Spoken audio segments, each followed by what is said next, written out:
one of the keys is remember where you came from. Keep that shit in the front of your mind. And when shit goes bad and it goes sideways, a lot of shit does, you're getting booed out of the fucking building, or you're coming through this injury, or people are writing you off. Oh, you guys ain't gonna fucking make it. You know, any of that shit.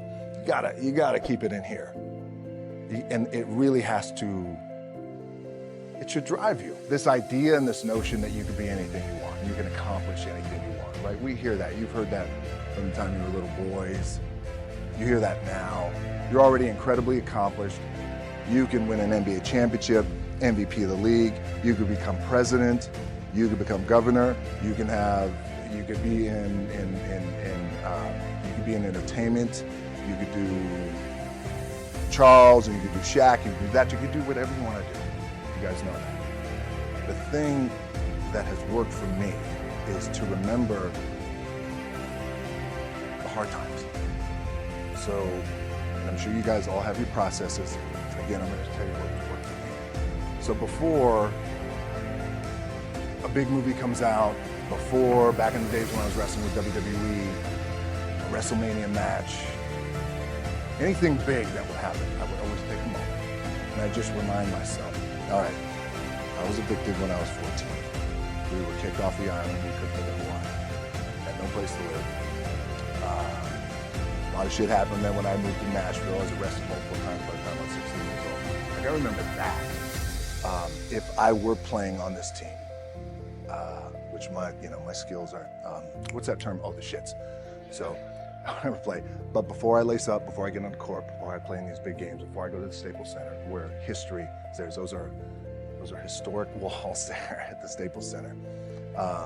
I would remember that, and it allows me then to be present in the moment and understand the shit I have around me. This is the shit that I dreamed of as a kid.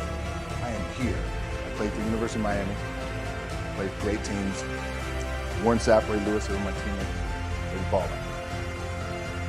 Warren Sapp was playing tight end at that time. I was starting defensive tackle. Yeah. They moved him over to D-line. And he looked at me and was like, yo, dude, take your spot. I said, don't take your spot. We battled, and he took my spot. You can imagine how that was, because there goes my opportunity.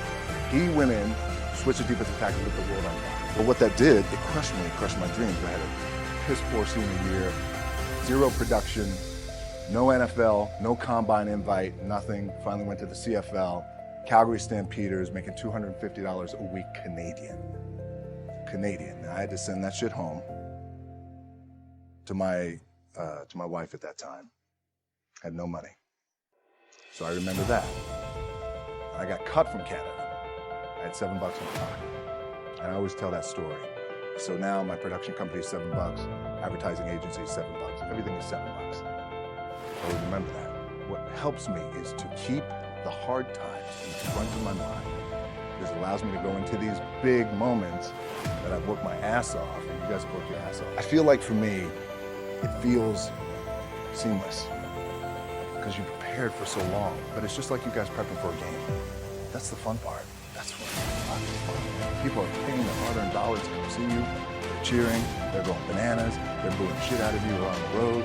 That's fun. That's what you live for. I mean, that's the juice right there.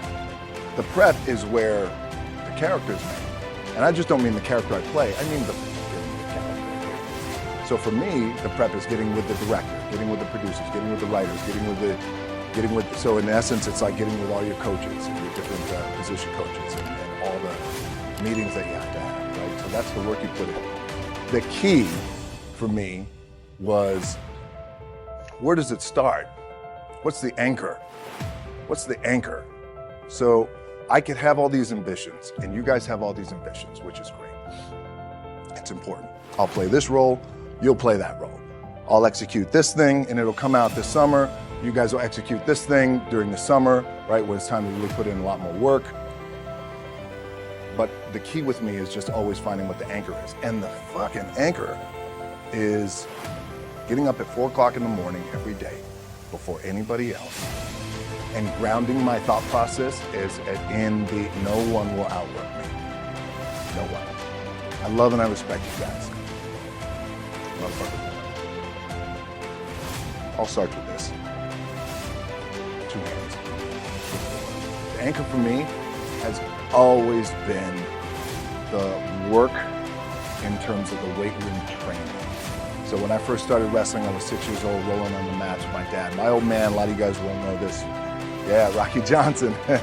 My old man was Rocky Johnson. He was the first black WWF WWF at that time. First black WWE Tag Team Champions was the Atlas back in 1983. My uncles were wild Samoans. I come from a long line of pro wrestlers.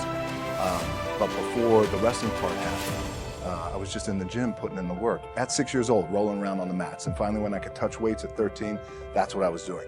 But the weight part for me and the gym part has always been, has to be the anchor. Look, at the end of the day, like again, it's the kind of stuff that I talked about at top is I have to hold on to my dad in his pickup truck came down 4 o'clock in the morning, picked me up in Miami from Tampa. We lived in a little shitty apartment in Tampa. He drove down in his little pickup truck to Miami to get me when I was cut from the CFL. I was driving up I-75. I don't know if you guys are from Florida. Any of you guys, if you know, I-75 is like, especially down in Florida, Alligator Alley. I'll never forget it. It's 4 o'clock in the morning.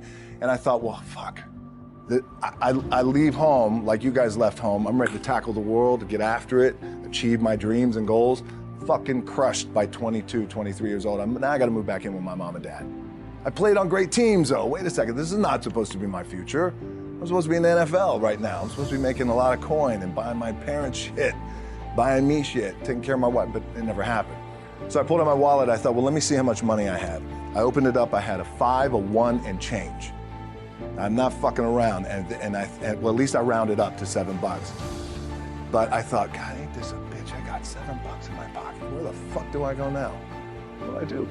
I can't go back to CFL because point comes where you hear that voice, big run's over. You're done, right? So I heard that voice. So as Coach was saying, man, I hold on to that shit. I'm telling you, my back is up against this motherfucker. We laugh, we joke, we have a good time.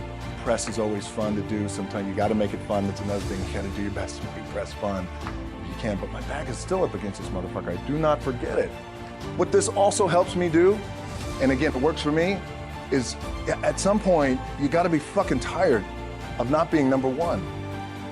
You have to be, and you gotta fucking play angry, and I play angry. Now, I'm cool and calm with my approach, and when I step out on my field, which is a set, or,